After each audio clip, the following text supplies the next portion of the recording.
If I had to look at one single statistic, I would look at that ratio, just like I would look at a ratio of debt to income for an individual.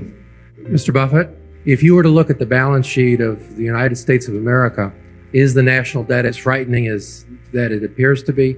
First question about the U.S. balance sheet. The net national debt is about 60-odd% of GDP. Without counting unfunded pensions. Yeah, but also with a claim on the income, in effect, of future citizens, which also was an asset, too, that you set up. But that figure, I think at the end of World War II, may have been, I know it was around at least 125%, may have been 150% or so of GDP. So we have sustained, the interest rate on that debt was much lower. A lot of it was at 2.9% because that's what savings bonds paid. But that level of debt, which I don't advocate in relation to GDP, turned out to be quite sustainable. And as a matter of fact, it drifted down year after year for a long time until the early 80s when it started rising again. And now it's actually fallen a little bit in the last few years, the ratio of debt to GDP. There are a lot of measurements of how much debt is too much and all of that. But probably, I think that if I had to look at one single statistic, I would look at that ratio of just like I would look at a ratio of debt to income for an individual. Then you'd get into the question of the stability of the income and to whom it is owed. But I do not think that the level of debt relative to the economy is of anything that's of a frightening nature. I like the idea of it trending downward a little bit over time rather than trending upward. And if it keeps trending upward, it can get awkward, although it's, I think in Italy it's close to 150% now. And you start getting to 150% and talk 8% interest rates, and you're talking 12% of GDP essentially going to interest. And if you were to put a balance sheet of the country together, it's kind of interesting because you would have this $4 billion of net debt on the liability side, and you'd also have a lot of pension obligations, as Charlie mentions, on the liability side.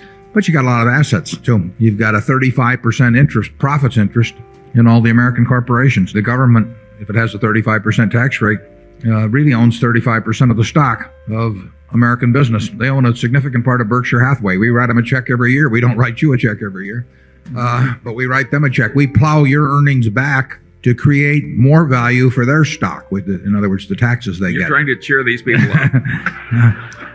But what would you pay to have the right today to receive all the future corporate tax payments made by all the companies in the United States? The discounted value of it. You'd pay a very big number. What would you pay to have a right to take a percentage of the income of every individual that makes more than X in the United States, and also the right to change your percentage as you went along? That's a very big number too. So you've got a very big asset there, and you've got some very big liabilities too. But the country is very solvent, and I would not like to see debt rise at any rapid rate. I wouldn't like to see it rise at all, but I wouldn't like to see it particularly rise at a rapid rate because that sets a lot of things in motion if it's rising as a percentage of GDP.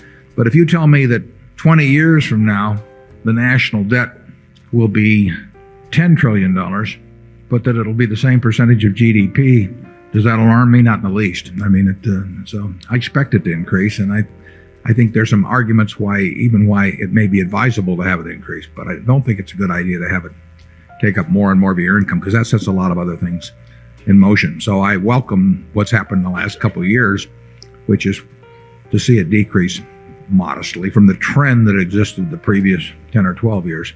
Charlie? Generally, I think that you're right, that it isn't all bad, and to the extent that it is bad, a great nation with a capitalistic economy will stand quite a bit of abuse from the political side. It's a damn good thing, too, because I don't think we should be terribly discouraged. If there's anything that's really going to do the country in, it'll be what I call a Serpico effect, where you start rewarding what you don't want more of, and it then just grows and grows and grows. Yeah, but I don't think that's necessarily a bad fiscal result. It's just a bad result. Berkshire owes $700 or $800 million or whatever it is now in debt, and we have another $3 billion some afloat. But, those numbers would have sounded very big to me 25 years ago. And yet, we're one of the most conservatively financed operations you'll find.